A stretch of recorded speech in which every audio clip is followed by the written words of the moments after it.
Welcome, and thank you for joining this session, which will focus on applying the science of reading inside of core instruction, targeting the word recognition strands and Dibble's skills. My name is Wendy Brooks, and I'm the K-5 Literacy Specialist for the Teaching and Learning Literacy team at the Louisiana Department of Education. Louisiana's mission for students is that students will have improved literacy outcomes through high-quality instruction and interactions by an effective teacher who is supported by leaders and families. This is provided birth through 12th grade through a comprehensive approach that is built around four key literacy pillars. We will review the four pillars. The first pillar involves setting, monitoring, and communicating literacy goals at the district, school, teacher, and student level. The second pillar involves providing high-quality core instruction coupled with interventions and extensions that are explicit and systematic.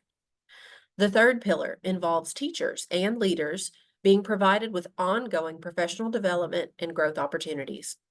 And the fourth pillar involves engaging families in their child's literacy development at all ages and stages.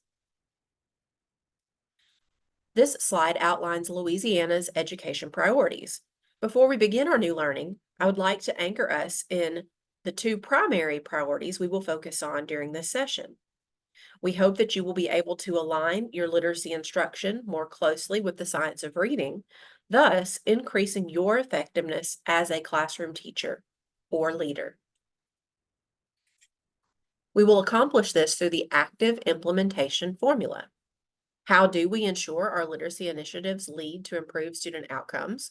We must plan for an approach that includes these three core areas: effective practices times effective implementation times the enabling context will yield improved student outcomes.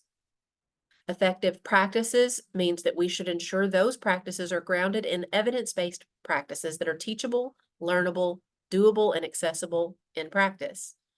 Effective implementation means that we must consider the stages of implementation along with implementation drivers, which considers the competency of the school staff, the needed organization or procedures within the school system, and ensuring fidelity.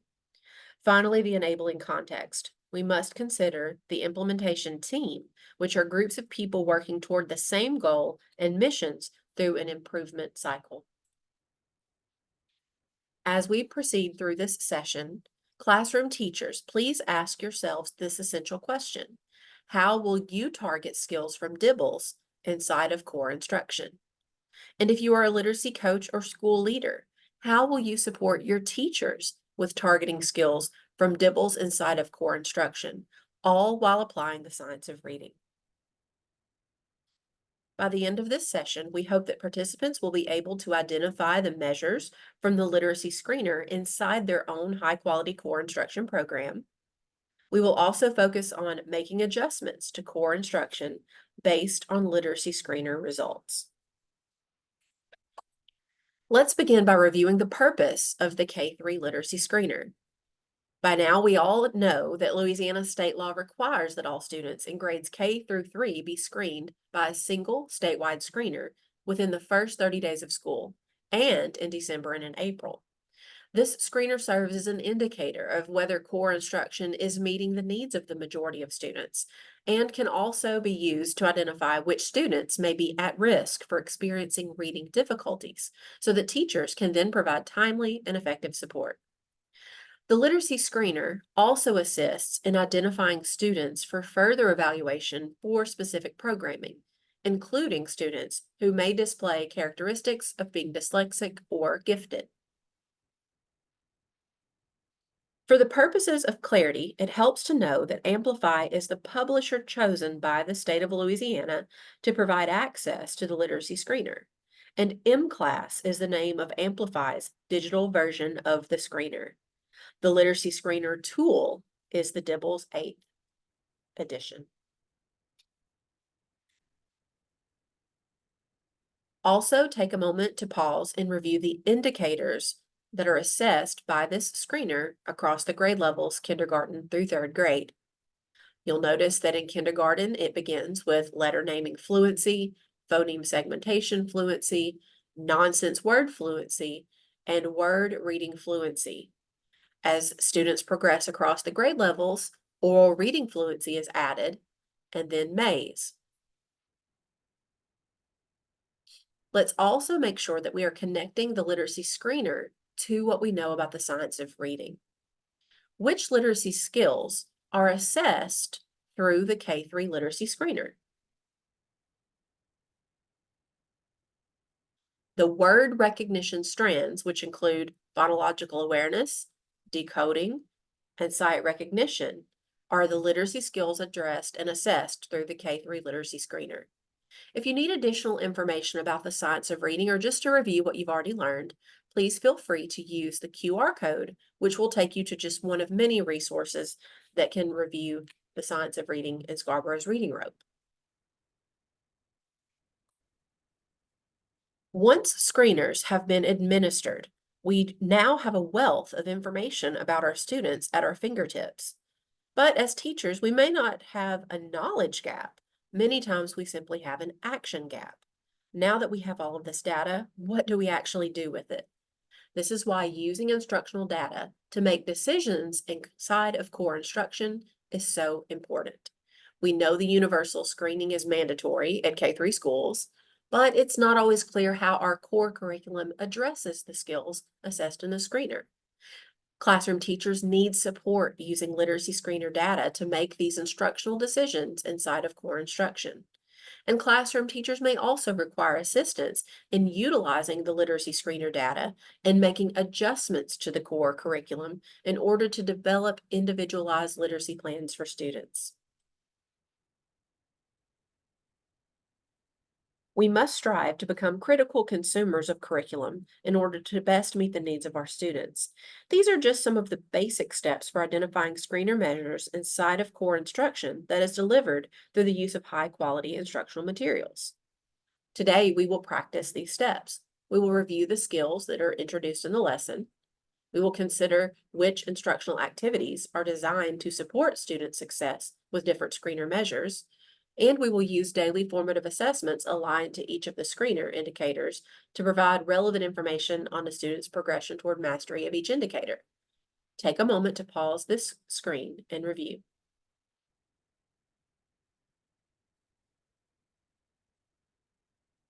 Now let's connect lessons from one of our high-quality instructional materials to the word recognition side of the reading rope. For this portion of our learning, we will get some hands-on practice with the learning activities from a first grade CKLA skills lesson. Through your Foundations of Literacy training, you should have learned about phonological awareness. Phonological awareness is a set of skills that include identifying and manipulating units of sound within oral language. This starts at the sentence level and then breaks down to words, syllables, onsets, rhymes, and phonemes. Let's connect what we know about the science of reading to phoneme segmentation, which is a component of phonological awareness. Phoneme segmentation consists of breaking or segmenting words into their individual sounds or units of sound. For example, cat would be segmented into 3 sounds: k, a, t, cat. How is phoneme segmentation addressed in the lesson objectives for Lesson 12, which comes from CKLA Unit 1 Skills Lesson? Pause the screen. You may have noticed this component here, segmenting words into phonemes by tapping one finger for each phoneme and then blend the phonemes together to form one-syllable words. There are other objectives within this lesson that address phoneme segmentation, but here's where we will begin. Now ask yourself, how are the skills from this lesson directly connected to the literacy screener measures and assessing for mastery?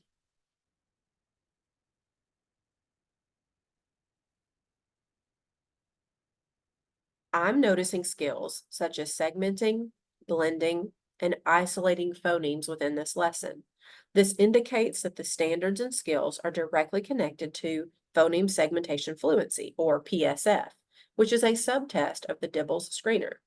Explicitly teaching the instructional activities that support these standards and skills could promote growth in phoneme segmentation fluency and thus yield improvement on the progress monitoring and benchmark assessments. Let's look at scenario 1, identifying students with a need to develop phoneme segmentation in first grade. Remember to use your provided note capture to capture your thinking as we move through this session. Take a moment to review this activity. Pause the video as needed. How is this instructional activity directly aligned to the science of reading? You should have noticed that this activity involves blending and segmenting, which directly connects us to phoneme segmentation fluency, or PSF, on our literacy screener. How does this instructional activity explicitly teach phonemic awareness? You may have noticed the piece where they will be blending and segmenting. And then we need to consider what adjustments can we make based on our screener data. Let's assume that our literacy screener data shows that approximately 65% of my first grade students are not meeting benchmark for PSF. This tells me that I should teach this instructional activity with more fidelity, and that I should be sure to provide more clear and explicit examples of blending and segmenting phonemes or sounds.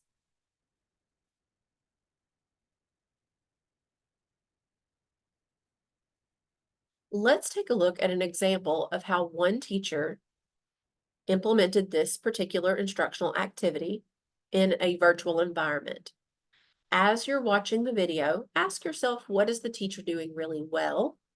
And how could she strengthen her instruction? How might this teacher adjust the instructional activity based on literacy screener measures? Get your hands ready. Say the sounds with me. Shh. And shit. 3 fingers for shit. Shh. And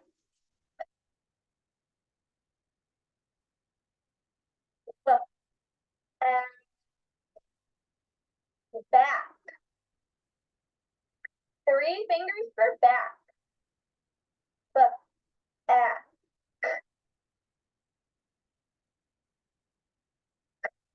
Um, 3 fingers for top. Uh,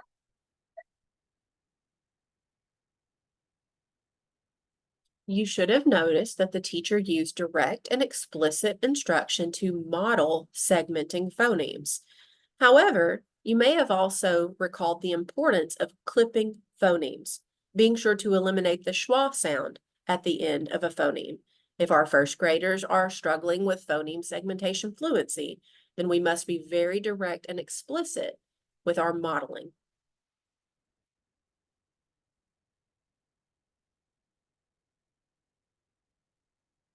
Now, how could we adjust this instructional activity from our HQIM to support literacy growth for our group of first grade students based on the sample literacy screener data that only 65% of our students are fluent? Let's increase the engagement of this instructional activity by implementing the use of Elkonin boxes to support phoneme segmentation fluency.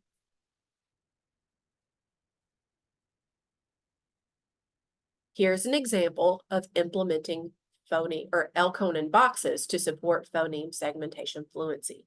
Notice that the teacher has provided Elkonin boxes for each student as well as counters. As you view this video, take note of the explicit and direct instruction provided by the teacher and think about how we could adjust our lesson from CKLA to include a component such as this.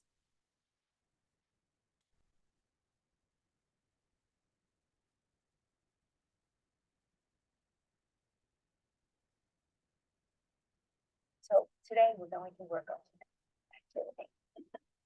Listening to a word, and we're going to be separating sounds to a word. And then we're going to put the sounds together and make that word. Does that make sense? For each sound. So for instance, the word it. This is the first sound, it. I'm going to bring down one. The next sound, t, I'm bringing down. All right, so each box represents one sound. And then we're going to pull the sounds together. So we're going to do that for a bunch of different words. All right. I'd like you to say this word hit. Hit. Okay. Now I'd like you to take some squares and put them on your mat for me, please. Let's do this together. You ready? Put a finger on our block. Good. Now let's pull those sounds down. Ready? Begin. It. Hit. Nice job. How many sounds did they have? Three. Great job. Implementing L-Conan boxes is just one example of a strategy to increase engagement and to adjust your instruction as needed based on the needs of your students. What did you notice this teacher doing proficiently with the implementation of this activity? How might the teacher improve or adjust implementation of this activity? And reflect on what this might look like if it were added as an adjustment to your high-quality instructional materials lesson.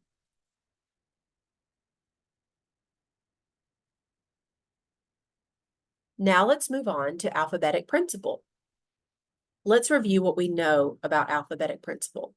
This falls under the decoding strand. However, research has shown that building the connection between phonemes and graphemes is more effective than always just teaching phonemic awareness in the dark or in the absence of print. It is the bridge or connection between phonological awareness and decoding words. Through your Foundations of Literacy training, you should have learned that the alphabetic principle is the understanding that there are systematic and predictable relationships between spoken sounds, phonemes, and written letters, or graphemes. Let's take a look at the objectives once again from CKLA Unit 1, Lesson 12, with a focus on a need to develop letter-sound correspondence in first grade. Review the Lesson 12 objectives and ask yourselves, how is letter-sound correspondence addressed within this lesson?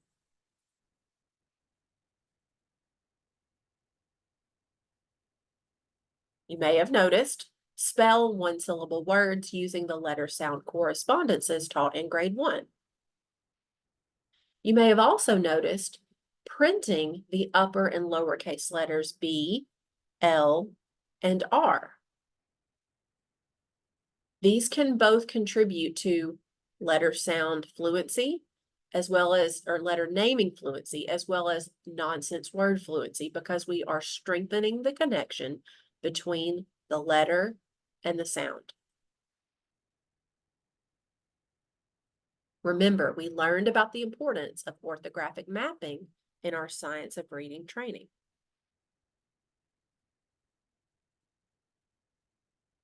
I'm noticing these skills and how they explicitly mention spelling words using letter sound correspondence. This indicates that the standards and skills are directly connected to the NWF correct letter sounds or nonsense word fluency, a subtest of the Dibble screener. Explicitly teaching the instructional activities that support these standards or skills could promote growth in letter naming fluency as well as nonsense word fluency, and thus yield improvement on the progress monitoring and benchmark assessments. Even though the format for testing these indicators looks different, these instructional activities that support the standards will support growth in the foundational skills that are necessary in order to be successful on these subtests. We're still working within scenario 2, focusing on the need to develop letter sound correspondence in first grade. Again, please be sure to use your note catcher to capture your thinking as we progress through the session. Explicitly teaching instructional activities can yield growth on our screeners. So let's review the instructional activity for flip book review. How does this instructional activity explicitly teach letter sound correspondence? Take a moment to pause the video and review the instructional activity.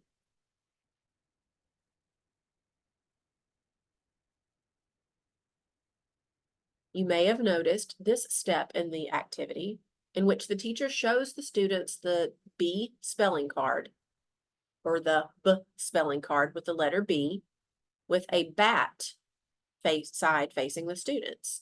The teacher points to the B and asks the students to name the letter.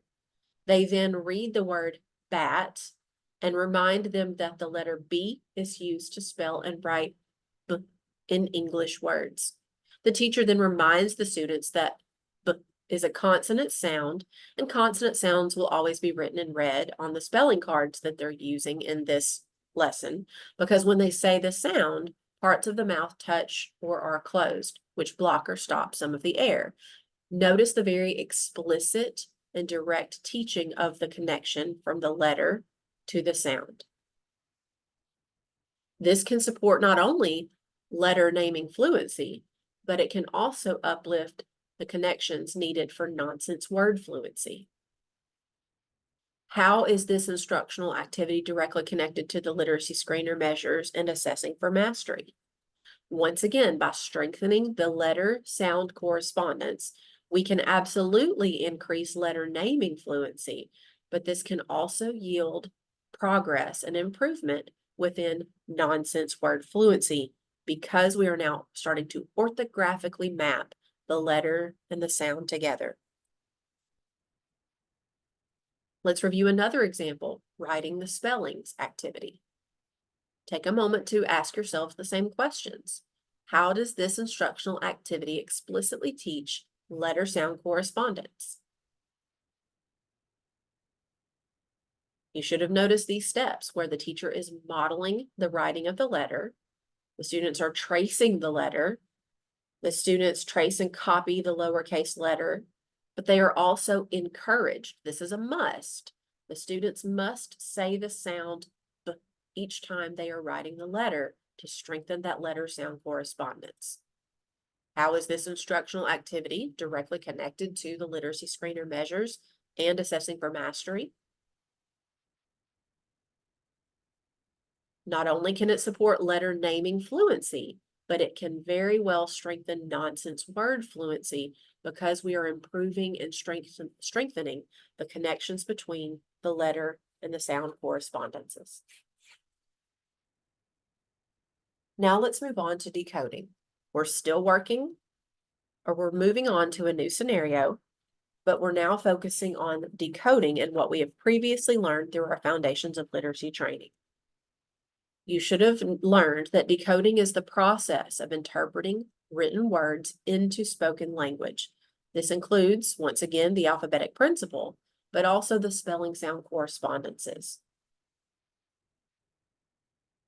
We're now moving into scenario 3, a need to develop decoding skills in first grade. Let's follow the same process and steps as we have followed for the previous 2 scenarios. Remember, use your note catcher to capture your thinking.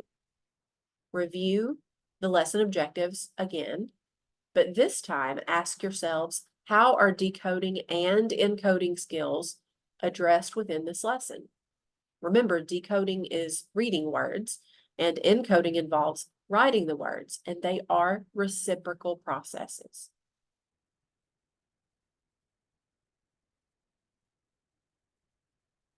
You should have noticed the objectives that include spelling chains of one-syllable short vowel words, as well as one-syllable words using letter sound correspondences that are being taught in grade 1.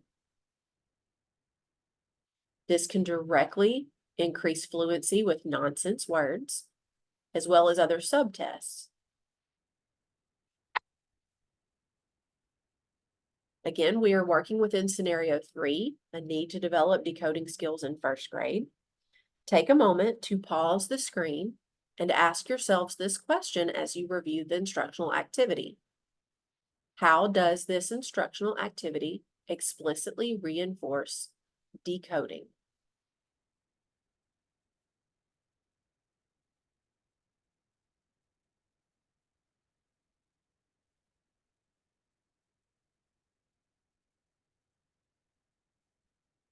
Now let's look at pocket chart chaining for spelling in action. How does this instructional activity explicitly teach decoding and encoding? And how is this instructional activity directly aligned to the science of reading? You should have noticed that students are being asked to start with the word dot and then interact and manipulate the sounds within this word, strategically changing individual sounds to spell new words. For example, dot can be changed to pot by substituting that first letter sound. Pot can then be changed to not. Not can be changed to hot, and so forth, changing one sound at a time to produce new words for students to decode. Let's look at this instructional activity in action. Remember, we can always find opportunities to improve our teaching practice. So as you're viewing this example, ask yourselves, what do you notice the teacher doing proficiently with the explicit implementation of this activity? How might the teacher improve or adjust the direct instruction and implementation of this activity?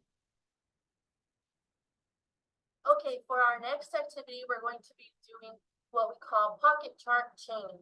So this is my blue pocket chart, and these are my letter cards.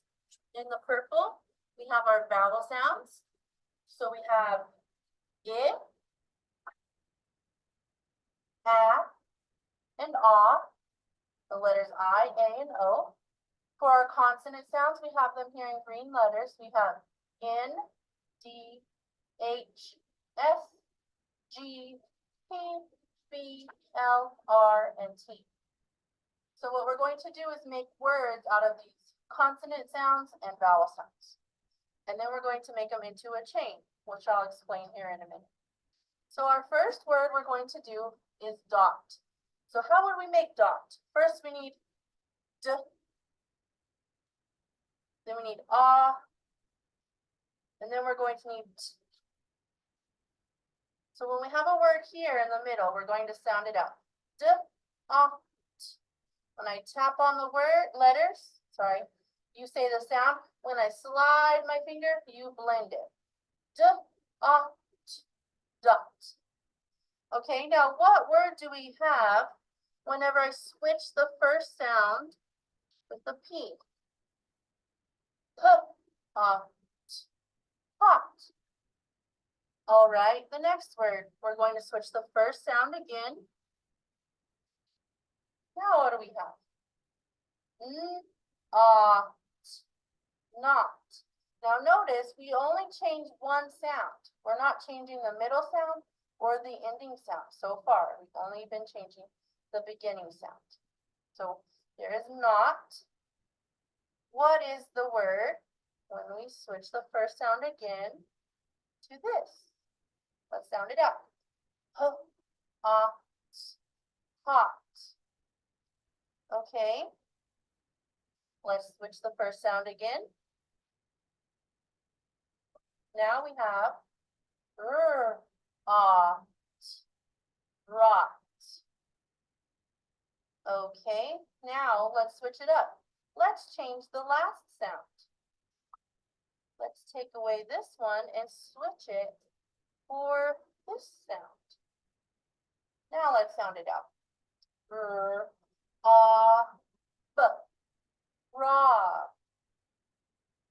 Let's pause here and reflect. What was the teacher doing well through her direct and explicit instruction? She provided a very clear and explicit model for students to interact and follow along with. In front of students, we would then provide guided practice. Now, how might this teacher improve or adjust the implementation if we know that her group of students need additional support with developing decoding skills in first grade? And how could this tie to our literacy screener? Or one adjustment could be that she includes some nonsense words through this pocket training activity. And rather than skipping any of the examples that are provided in the instructional materials, she would want to be sure to include as many examples as time allows to reinforce decoding skills for her students who are in need of this additional support. She could also then bring this activity into a small group setting to provide further extension and remediation. Okay, for our next activity, Now let's move on to sight recognition. What is sight recognition according to the science of reading?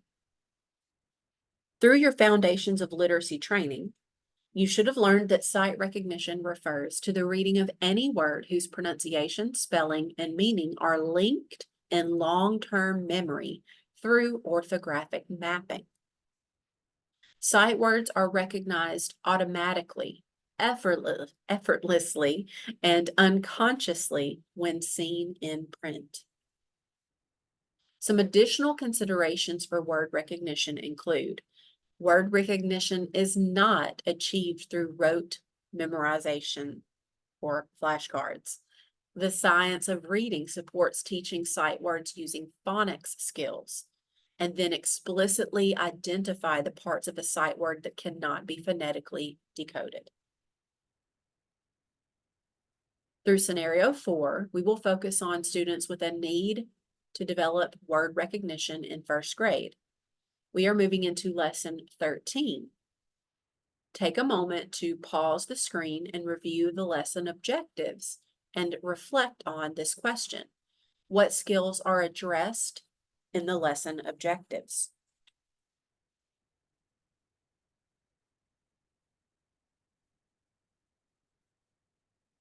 Let's connect what we know about the science of reading to word recognition. Explicitly teaching the instructional activities that support these standards and skills could promote growth in word reading fluency, or WRF, and thus yield improvement on the progress monitoring and benchmark assessments. Even though the format for testing WRF looks different, these instructional activities could support growth in the foundational skills necessary in order to be successful on the subtest. So how is sight word recognition addressed within this lesson? Remember, we learned about the importance of sight word instruction in our Science of Reading training. You may have noticed the lesson objective that outlines read and write tricky words, all and some. This could directly support growth and improvement on the word reading fluency indicator of our DIBELS screener. We're still working within scenario 4 with a focus on the need to develop word recognition in first grade. Take a look at the tricky words instructional activity from this lesson 13. How does this instructional activity explicitly teach sight word recognition? Pause the video to review the instructional activity. How is this instructional activity directly connected to the literacy screener measures and assessing for mastery? Take a moment to reflect and record your thinking on your note catcher. You may have noticed this step in the instructional activity. Write the word all on the board, underline the letter A, and explain that it is a tricky part of the word. They should probably expect this letter to be pronounced A, but it is pronounced Ah. Also, students are circling the letters L and L and explaining that this part of the word is only slightly tricky. Even though the letter L appears twice, there's only one ul sound in this word. Tell students that when reading the word all, they have to remember to pronounce the letter A as ah and the two letters L as ul. Reading the word all. This is a direct and explicit strategy for analyzing the word for parts that can be easily decoded and parts that are phonetically irregular. This can directly lead to growth and improvement on the word reading fluency indicator of our literacy screener. You may have heard or read research about heart words and word recognition. Heart words are simply sight words that contain letters with irregular sound spelling patterns. Students can draw a heart above any letter or letters with irregular sound spelling patterns. Take a look at this example using all from our high quality instructional materials.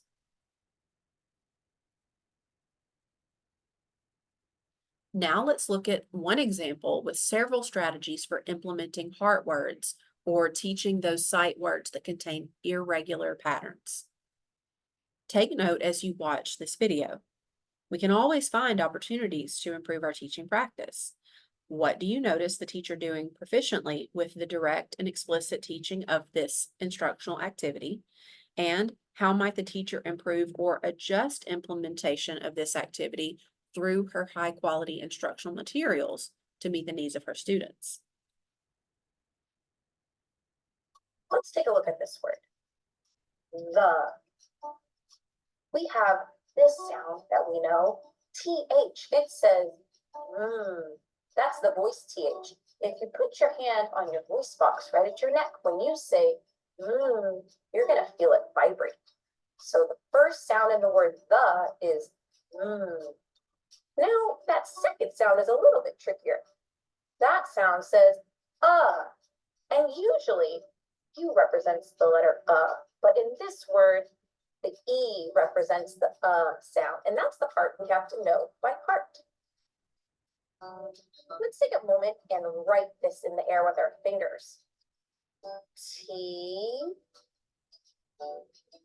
H E, the. Very good.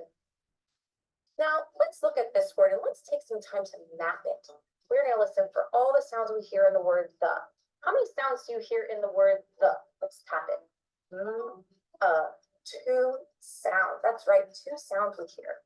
So what we're going to do is we're going to highlight two boxes to represent the two sounds. Now, what was that first sound we hear in the word the again? Yeah, it's Do you remember how to spell the part? Yes, it's TH. Awesome. All right, now we have that second sound in the word the. Which letter spells the sound in the word the?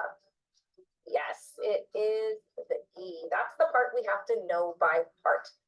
All right, let's go ahead and get our sand boxes ready and write the word the. T H E. The. Very good.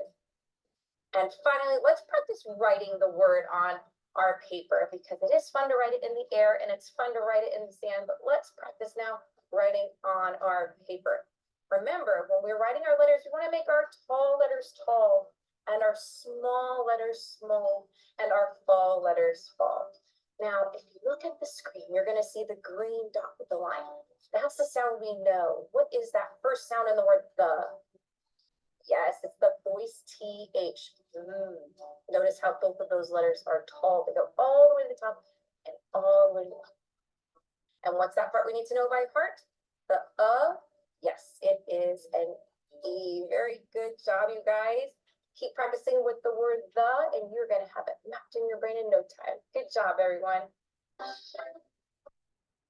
Take a moment to reflect on the strategies that were used within this lesson to directly and explicitly teach a heart word or a word for sight word recognition. How could some of these strategies be used to make adjustments to the high quality instructional materials lesson if we know that our students are in need of additional support with developing word recognition? Take a moment to reflect on your thinking and record your thoughts on your note catcher.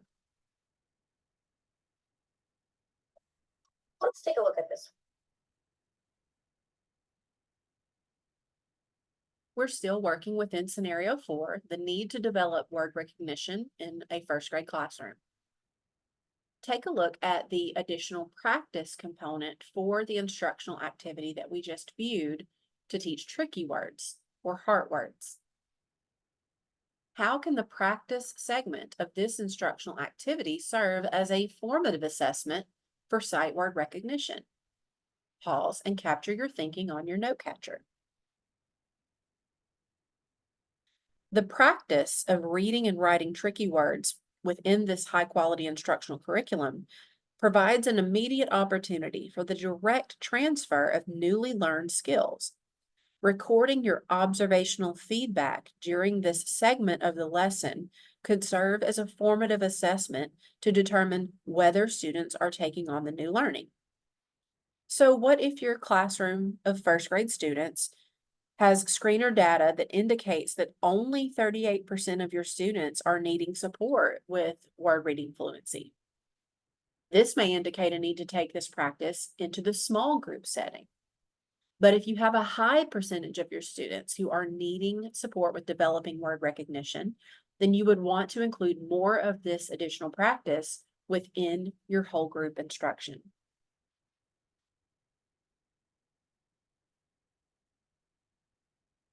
Now, reading and writing tricky words provides an immediate opportunity for the transfer of these newly learned skills. The Assessment and Remediation Guide is an excellent resource for CKLA to plan for those extra practice opportunities for building sight word recognition fluency. Many of these activities can be embedded within your subsequent lessons and can also be used as a source for designing small group instruction and literacy stations.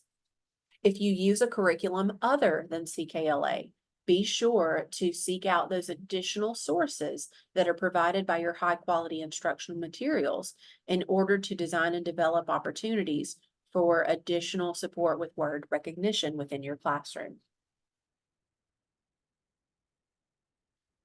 Now let's move on to reading fluency. What is reading fluency according to the science of reading? Skilled reading is the fluent execution and coordination of word recognition and text comprehension. This is when all of our strands are now working together to produce a skilled reader. And reading fluency is one of those components that we can observe to know that our students have achieved skilled reading. Reading fluency can be defined as reasonably accurate reading at an appropriate rate with suitable expression that leads to accurate and deep comprehension and motivation to read. Let's look at scenario 5. Students who have a need to develop reading fluency in second grade. We're still working within CKLA, but we're looking at the second grade unit, lesson 13. Take a moment to review these lesson objectives. What skills are addressed in the lesson objectives? How is oral reading fluency addressed within this lesson? Which lesson objectives address reading decodable text with both fluency and accuracy? You may have noticed this objective that involves reading decodable text, incorporating the letter sound correspondence as taught with increased accuracy, appropriate rate, and expression on successive readings. You may have also noticed this objective. Read decodable text that incorporates the letter sound correspondence as taught with sufficient accuracy and fluency to support comprehension. This can be directly linked to oral reading fluency on our literacy screener. Teaching for mastery should yield growth on the oral reading fluency subtest, which quantifies the accuracy and the rate of your students' reading. We're still working within scenario 5, need to develop reading fluency in second grade through lesson 13 CKLA. Let's look at this instructional activity reading time, small group, the chicken nugget. Take a moment to pause and review this activity and ask yourself, how does this instructional activity explicitly teach skills for building oral reading fluency?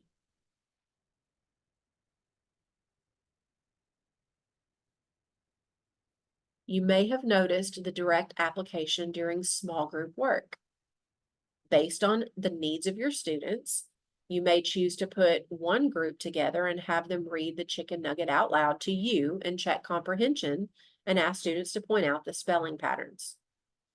Another small group may have different needs.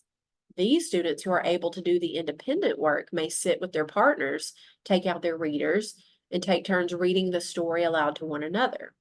And then if they finish quickly, they can complete the story questions to demonstrate comprehension. They may also go back and read a previously read story for additional practice with fluency and accuracy. Again, this is in response to what you know your students need the most support with. How is this instructional activity directly connected to the literacy screener measures and assessing for mastery? This instructional activity can directly yield long-term growth on oral reading fluency through the literacy screener. Now let's take a look at the supplemental materials for the same instructional activity. How could this segment of the instructional activity serve as extended practice with reading fluency skills? Take a moment to review the supplemental materials activity and use your note catcher to capture your thinking.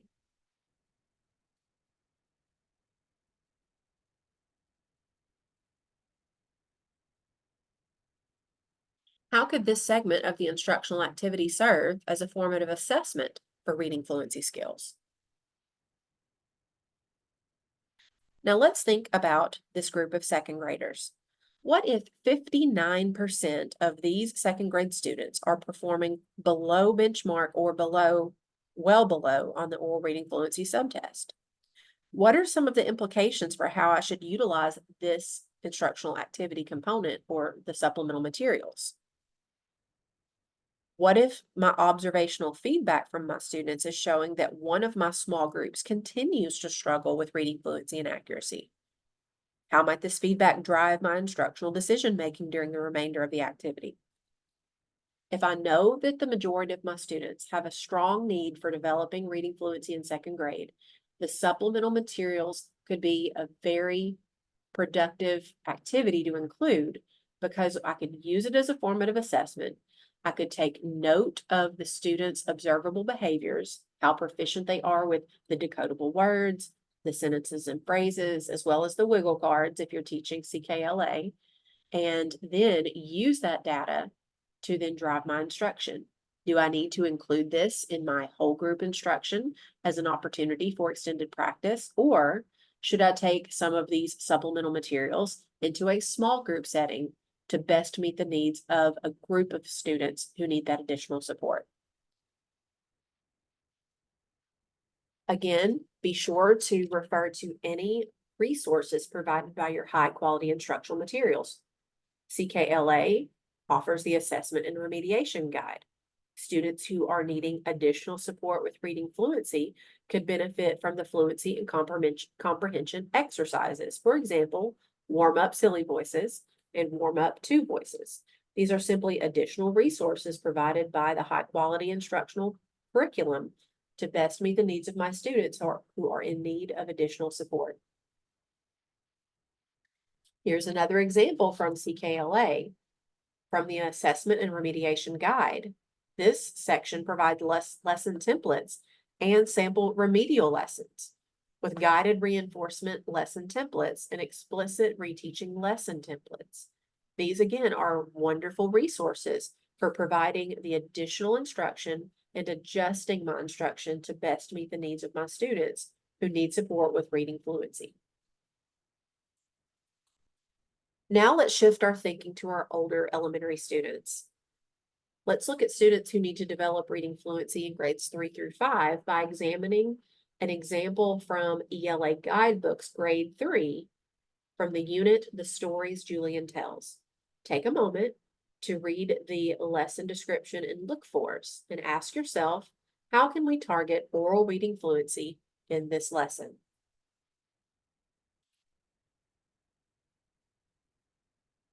Now take a moment to read the instructional activities as part of this lesson. How could we adjust the lesson to target our students in grade 3 who need additional support with oral reading fluency? Be sure to capture your thinking on your note catcher.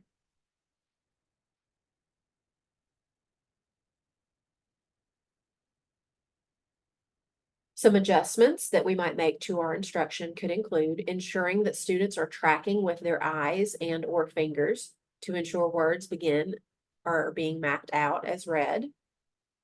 We could also possibly use choral reading or echo reading of certain sections of the passage. We could also have students partner read certain paragraphs or sections after the initial first read.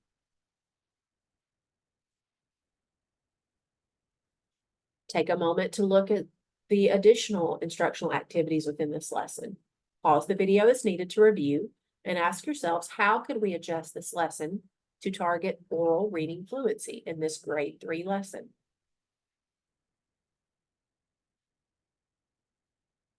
Some opportunities to adjust our instruction may include informing students that there is a different purpose for reading today and why reading it again for a second time is important, but also explaining to students explicitly that reading a text does, exactly what reading a text does for fluency and how it can help them.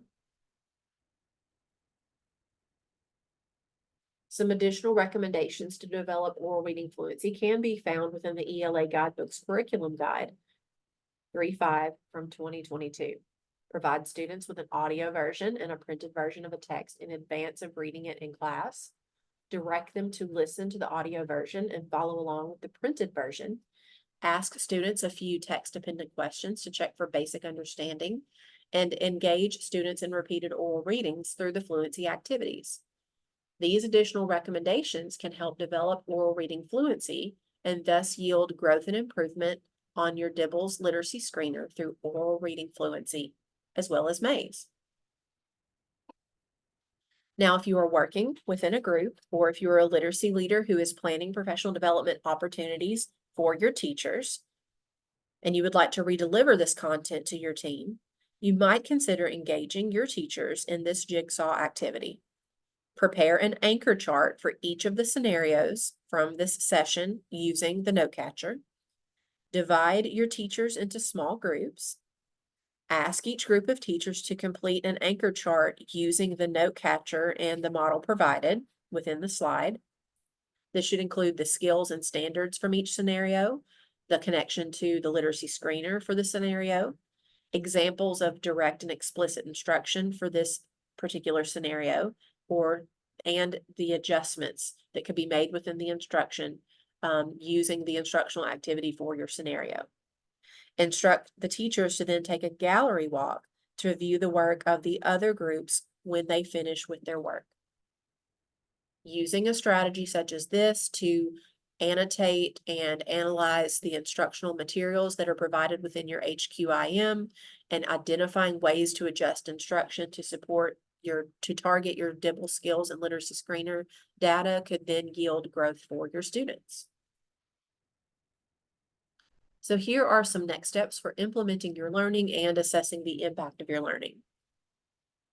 Consider the process that we just went through to target skills from DIBELS inside of our core instruction. Reflect on what indicators your students struggled with last year, or predict what students might need more support with this coming year. Or especially if this is a session that you are participating in after benchmark, be sure to use your most recent benchmark data. Ask yourselves, what resources will you need? What are some ways that you can add direct and explicit instruction to your whole group lessons? And then what will explicit and direct small group instruction look like for those skills should certain students need that additional support? For more resources on the literacy screener and for goal setting, you can refer to any one of these sources from our Louisiana library. We have literacy landing page, the literacy library, LIFT, DIBELS, and setting and monitoring literacy goals. This should help you with internalizing and practicing your new learning. Finally, if you have any questions or comments, please contact us at louisianaliteracy@la.gov. Thank you for joining this session today.